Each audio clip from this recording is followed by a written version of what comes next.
लड़ाई बदल गई है। अब ये अभी लोग, the military leadership will hesitate to discuss this. मैं आपको एक मिसाल देता हूँ लड़ाई कैसे बदली है। वो ऐसे बदली है कि एक तो पूरी बैटलफील्ड जो है, अभी आप जो डिफेंस कवर करते हैं उनको आइडिया होगा, हमारे यहाँ क्या होता है आर्मी के अंदर, वो डिव कमांडर होता है, डिव कमांडर के बाद कोर कमांडर होता है, उसके बाद आर्मी कमांडर होता है। दी होल आइडिया ये होता है कि साहब वो सामने जो है एक फ्रंटेज है, तो पहले दुश्मन जो है वो फ्रंटेज को बंद, उसको ब्रीच करेगा, तो वो डिव कमांडर लड़ाई लड़ेगा। जब वो ब्रीच हो जाएगी तो कोर कमांडर रिस्पॉन्सिबिलिटी लेगा, वो लड़ेगा, उसके बाद फिर आर्मी कमांडर लड़ेगा। तो ये फेजेज में होगा, ऐसा कुछ नहीं होगा।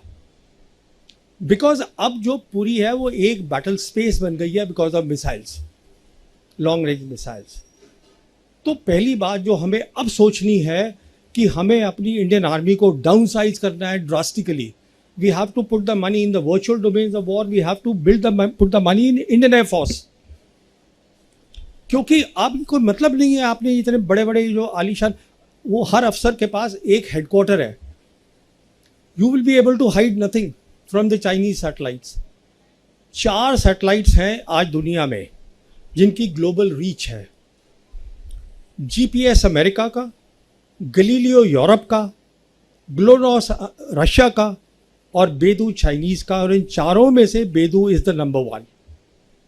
I don't want to go in the technical details. They are the best because they are the latest. They have all the latest technology. So the point I'm making is that if you don't downsize your army, and when I'm saying downsize the army, I'm saying cut your headquarters. Because आपके headquarters तो दिखेंगे उसको, आप कहाँ लेके जाएंगे headquarters को? At best what you can do is have some advanced headquarters. So ये हमें कुछ lessons हैं जो सीखने हैं। अभी I'm coming to a very important thing. And that is what after सिंदूर। देखिए ये बहुत इंटरेस्टिंग बात है। As I said, पाकिस्तान की प्रोफाइल बढ़ गई है। कैसे बढ़ी है कि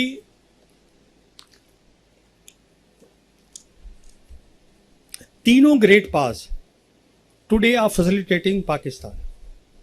अमेरिका को चाहिए पाकिस्तान काउंटर टेररिज्म के लिए। इन लोगों का रिश्ता है 9/11 से बहुत पुराना रिश्ता है, वो टूटा कभी नहीं था। And Asif Munir because he is now become a 5 star, वो अटेंड कर रहे हैं कल उनकी 250th army day parade. Sorry या आसिफ मुनीर फील्ड मार्शल। तो American happy with them.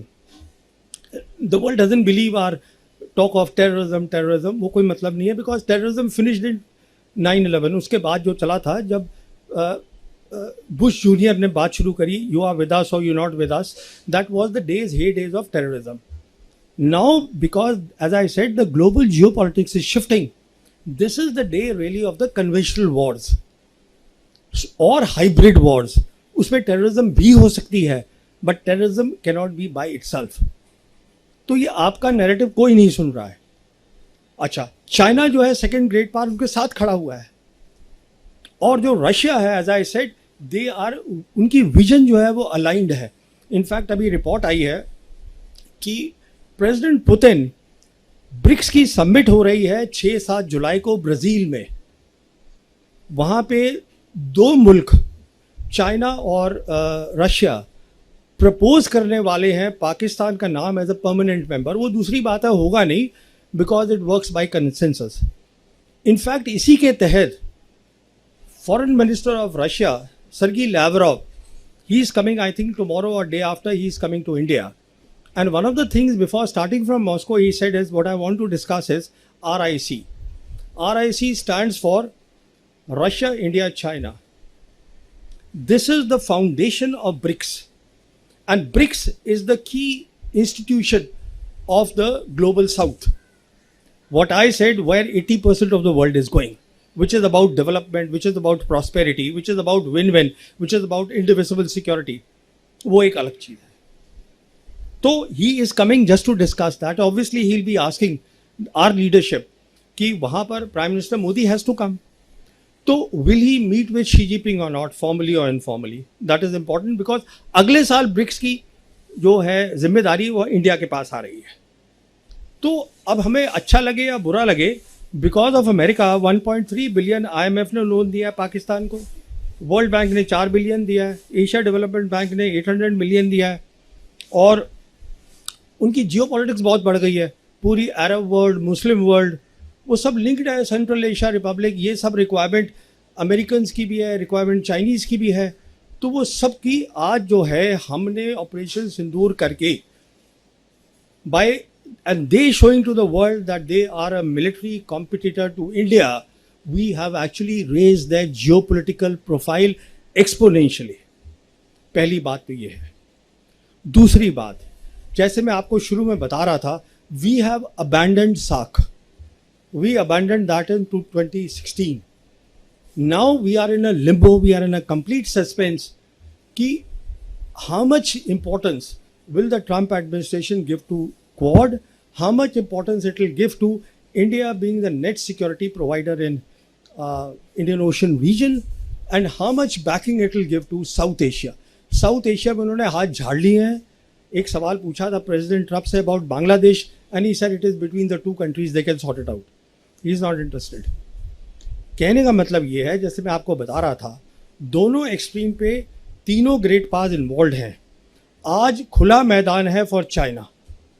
There is a strategic void, India is not there, America doesn't want to come there, and China is very much there. And अब आप सोचिए आगे क्या होगा। Profile बढ़ गई है पाकिस्तान की। Why can't the Chinese put Pakistan as a strategic alternative to India in the SAARC and revive SAARC? SAARC आज भी जिंदा है, हेडक्वार्टर है उसका नेपाल के अंदर। तो इन पॉसिबिलिटीज को आप सोचिए कि हम अपने नेबरहुड में there is a great possibility of getting strategically isolated.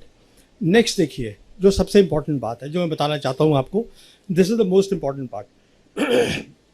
जो उनके डिफेंस मिनिस्टर हैं पाकिस्तान के, Khawaja Ali, he made Khawaja Asif, he made a statement 2 या 3 दिन पहले कि we are leaving Shimla agreement, we want to go back to the 1948 UN resolution, and what he said is that we want to call the military line ceasefire line.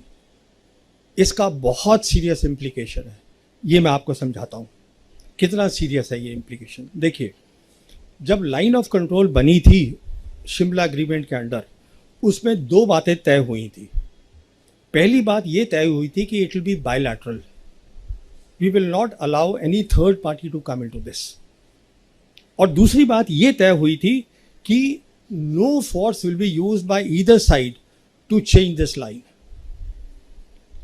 कहने का मतलब ये है, दोनों साइड उसको टैक्टिकली तो change कर सकते थे, जो हम करते रहते हैं, यहाँ हमारा, उसने हमारा ले लिया, हमने उनका ले लिया, बट ये दोनों की तरफ से ये तय हुआ था under the Shimla agreement. Now if they leave the Shimla agreement, and let me tell you, everything that the Chinese do, Pakistanis do, they are constantly taking the advice of China. इसको आप बिल्कुल दिमाग में डाल लीजिएगा कि चाइना और पाकिस्तान को एक देखिए। अब आप, वो हमेशा एक थे ही, पर हमने उसको 5 अगस्त 2019 के पास उनको ओपनली हमने एक बना दिया, वो गलती करके। तो अब देखिए इसका मतलब क्या है। जब वो बोलते हैं हम सीज फायर लाइन पे जाएंगे, इसका इम्प्लीकेशन बहुत सीधा सा है। एक तो we are open now, what they say very clearly कि we are open to the multilateral approach, we are open to the outside powers talking about Kashmir. देखिए, उनका core concern is Kashmir, Pakistan का, वो था, वो आज भी है। More important than that is कि सीज फायर लाइन को सुपरसीड किया था लाइन ऑफ कंट्रोल ने। लाइन ऑफ कंट्रोल बन गई। If they go back there, that means वो जो सीज फायर लाइन थी विच इज सुपरसीडेड, उसके जो रूल्स थे जो सीज फायर लाइन के, वो आज लागू नहीं होते। So they are making a case for attack on Kashmir. Please take it seriously. This is a case for the attack of Kashmir, जिसकी कोई बात नहीं कर रहा है इस देश में, कोई बात ये नहीं समझ रहा है। It is a one front reinforced war. कोई ये समझ नहीं रहा है कि ग्लोबल जियोपॉलिटिक्स हमारे रीजन में आ गई है। China today is a dominant power in south Asia, हमने साउथ एशिया छोड़ दिया है, और पाकिस्तान और ये जो दोनों है साउथ एशिया में हमें स्ट्रेटेजिकली बिल्कुल आइसोलेट करके मैंने कहा था कि पॉज है अभी ऑपरेशन के अंदर, तो why can't they lift the pause, हमसे पहले उनकी तैयारी हो जाएगी। देखिए, जब भी आप कोई चीज़ स्ट्रैटेजी बनाते हैं मुल्क की, you always have to keep two things in mind. First is always take into consideration the worst case scenario, not the best case scenario. Number two, always give more capabilities to your enemy than he actually has, because then you will do well. ये दो basic बातें हैं, military में भी होती है, war appreciation में। तो मैं आपको ये सब बातें एक बहुत little time, this is a very expensive subject, तो मैं ये आपको बताना चाहता था, but I am open to questions. Thank you very much. लड़ाई बदल गई है अब, ये अभी लोग, the military leadership will hesitate to discuss this. मैं आपको एक मिसाल देता हूँ लड़ाई कैसे बदली है। वो ऐसे बदली है कि एक तो पूरी बैटलफील्ड जो है, अभी आप जो डिफेंस कवर करते हैं उनको आइडिया होगा, हमारे यहाँ क्या होता है आर्मी के अंदर, वो डिव कमांडर होता है, डिव कमांडर के बाद कोर कमांडर होता है, उसके बाद आर्मी कमांडर होता है। दी होल आइडिया ये होता है कि साहब वो सामने जो है एक फ्रंटेज है, तो पहले दुश्मन जो है वो फ्रंटेज को बंद, उसको ब्रीच करेगा, तो वो डिव कमांडर लड़ाई लड़ेगा। जब वो ब्रीच हो जाएगी तो कोर कमांडर रिस्पॉन्सिबिलिटी लेगा, वो लड़ेगा, उसके बाद फिर आर्मी कमांडर लड़ेगा। तो ये फेजेज में होगा, ऐसा कुछ नहीं होगा, बिकॉज अब जो पूरी है वो एक बैटल स्पेस बन गई है because of missiles, long range missiles. तो पहली बात जो हमें अब सोचनी है कि हमें अपनी इंडियन आर्मी को डाउन साइज करना है drastically. We have to put the money in the virtual domains of war, we have to put the money in Indian air force. क्योंकि अब कोई मतलब नहीं है आपने इतने बड़े बड़े जो आलीशान, वो हर अफसर के पास एक हेडक्वार्टर है। You will be able to hide nothing from the Chinese satellites. 4 satellites हैं आज दुनिया में जिनकी ग्लोबल रीच है। जीपीएस अमेरिका का, गलीलियो यूरोप का, ग्लोनॉस रशिया का और बेदू चाइनीज का, और इन चारों में से बेदू is the number 1। I don't want to go in the technical details. They are the best because they are the latest. They have all the latest technology. So the point I'm making is that if you don't downsize your army, and when I'm saying downsize the army, I'm saying cut your headquarters, because आपके headquarters तो दिखेंगे उसको, आप कहाँ लेके जाएंगे headquarters को? At best what you can do is have some advanced headquarters. So ये हमें कुछ lessons हैं जो सीखने हैं। अभी I'm coming to a very important thing, and that is what after सिंदूर। देखिए ये बहुत इंटरेस्टिंग बात है। एज आई सेड, पाकिस्तान की प्रोफाइल बढ़ गई है। कैसे बढ़ी है कि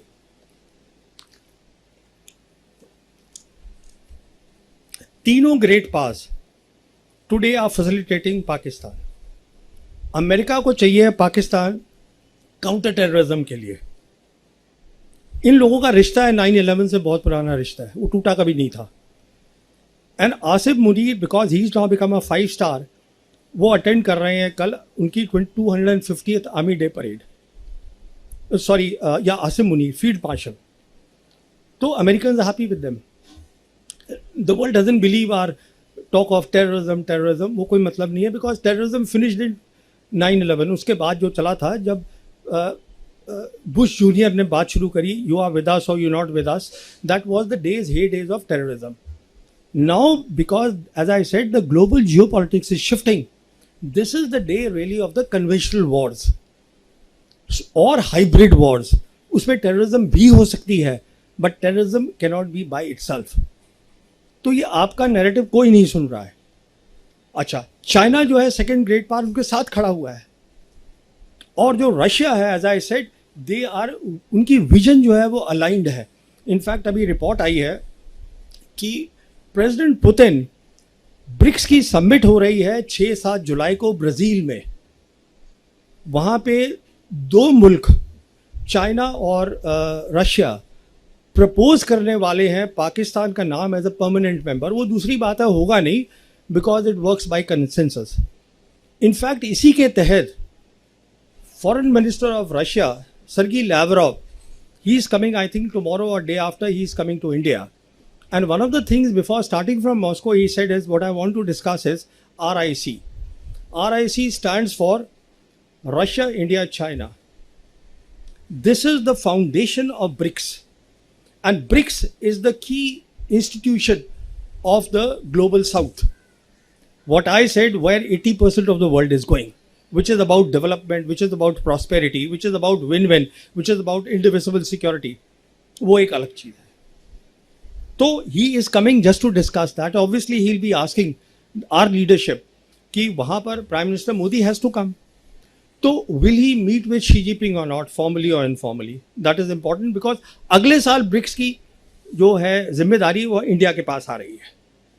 तो अब हमें अच्छा लगे या बुरा लगे, because of America 1.3 billion IMF ने लोन दिया है पाकिस्तान को, वर्ल्ड बैंक ने 4 बिलियन दिया है, एशिया डेवलपमेंट बैंक ने 800 मिलियन दिया है, और उनकी जियोपॉलिटिक्स बहुत बढ़ गई है. पूरी अरब वर्ल्ड, मुस्लिम वर्ल्ड, वो सब लिंक्ड है. सेंट्रल एशिया रिपब्लिक, ये सब रिक्वायरमेंट अमेरिकन की भी है, रिक्वायरमेंट चाइनीज़ की भी है. तो वो सब की आज जो है हमने ऑपरेशन सिंदूर करके bye and they showing to the world that they are a military competitor to India, we have actually raised their geopolitical profile exponentially. पहली बात तो ये है. दूसरी बात, जैसे मैं आपको शुरू में बता रहा था, we have abandoned SAARC. We abandoned that in 2016. Now we are in a limbo, we are in a complete suspense कि how much importance will the Trump administration give to Quad, how much importance it will give to India being the net security provider in Indian Ocean region, and how much backing it will give to South Asia. South Asia में उन्होंने हाथ झाड़ लिए हैं. एक सवाल पूछा था president Trump say about Bangladesh, and he said it is between the two countries, they can sort it out. He is not interested. कहने का मतलब ये है, जैसे मैं आपको बता रहा था, दोनों एक्सट्रीम पे तीनों ग्रेट पावर्स इन्वॉल्व हैं. आज खुला मैदान है for China. There is a strategic void. India is not there. America doesn't want to come there. And China is very much there. And अब आप सोचिए आगे क्या होगा. प्रोफाइल बढ़ गई है पाकिस्तान की. Why can't the Chinese put Pakistan as a strategic alternative to India in the SAARC and revive SAARC? SAARC आज भी जिंदा है. हेडक्वार्टर है उसका नेपाल के अंदर. तो इन पॉसिबिलिटीज को आप सोचिए कि हम अपने नेबरहुड में, there is a great possibility of getting strategically isolated. Next देखिए, जो सबसे इंपॉर्टेंट बात है जो मैं बताना चाहता हूं आपको, this is the most important part. जो उनके डिफेंस मिनिस्टर हैं पाकिस्तान के, Khawaja Ali, he made Khawaja Asif, he made a statement 2 या 3 दिन पहले कि we are leaving Shimla agreement. We want to go back to the 1948 UN resolution. And what he said is that we want to call the military line ceasefire line. इसका बहुत serious implication है. ये मैं आपको समझाता हूँ कितना serious है ये इम्प्लीकेशन. देखिए, जब लाइन ऑफ कंट्रोल बनी थी शिमला एग्रीमेंट के अंडर, उसमें 2 बातें तय हुई थी. पहली बात ये तय हुई थी कि it will be bilateral. We will not allow any third party to come into this. और दूसरी बात ये तय हुई थी कि no force will be used by either side to change this line. कहने का मतलब ये है, दोनों साइड उसको टैक्टिकली तो चेंज कर सकते थे, जो हम करते रहते हैं, यहाँ मारा, उसने हमारा ले लिया, हमने उनका ले लिया. बट ये दोनों की तरफ से ये तय हुआ था under the Shimla agreement. Now if they leave the Shimla agreement, and let me tell you, everything that the Chinese do, Pakistanis do, they are constantly taking the advice of China. इसको आप बिल्कुल दिमाग में डाल लीजिएगा कि चाइना और पाकिस्तान को एक देखिए. अब आप, वो हमेशा एक थे ही, पर हमने उसको 5 अगस्त 2019 के पास उनको ओपनली हमने एक बना दिया, वो गलती करके. तो अब देखिए इसका मतलब क्या है. जब वो बोलते हैं हम सीज फायर लाइन पे जाएंगे, इसका इम्प्लीकेशन बहुत सीधा सा है. एक तो we are open now, what they say very clearly, कि we are open to the multilateral approach, we are open to the outside powers talking about Kashmir. देखिए, उनका core concern is Kashmir Pakistan का, वो था, वो आज भी है. More important than that is कि सीज फायर लाइन को सुपरसीड किया था लाइन ऑफ कंट्रोल ने, लाइन ऑफ कंट्रोल बन गई. If they go back there, that means वो जो सीज फायर लाइन थी विच इज सुपरसीडेड, उसके जो रूल्स थे जो सीज फायर लाइन के, वो आज लागू नहीं होते. So they are making a case for attack on Kashmir. Please take it seriously. This is a case for the attack of Kashmir, जिसकी कोई बात नहीं कर रहा है इस देश में. कोई बात ये नहीं समझ रहा है it is a one front reinforced war. कोई ये समझ नहीं रहा है कि ग्लोबल जियोपॉलिटिक्स हमारे रीजन में आ गई है. China today is a dominant power in south Asia. हमने साउथ एशिया छोड़ दिया है, और पाकिस्तान और ये जो दोनों है साउथ एशिया में हमें स्ट्रेटेजिकली बिल्कुल आइसोलेट करके, मैंने कहा था कि पॉज है अभी ऑपरेशन के अंदर, तो why can't they lift the pause. हमसे पहले उनकी तैयारी हो जाएगी. देखिए, जब भी आप कोई चीज़ स्ट्रैटेजी बनाते हैं मुल्क की, you always have to keep two things in mind. First is always take into consideration the worst case scenario, not the best case scenario. Number two, always give more capabilities to your enemy than he actually has, because then you will do well. ये दो basic बातें हैं, military में भी होती है, war appreciation में. तो मैं आपको ये सब बातें एक बहुत in little time, this is a very expensive subject, तो मैं ये आपको बताना चाहता था. But I am open to questions. Thank you very much.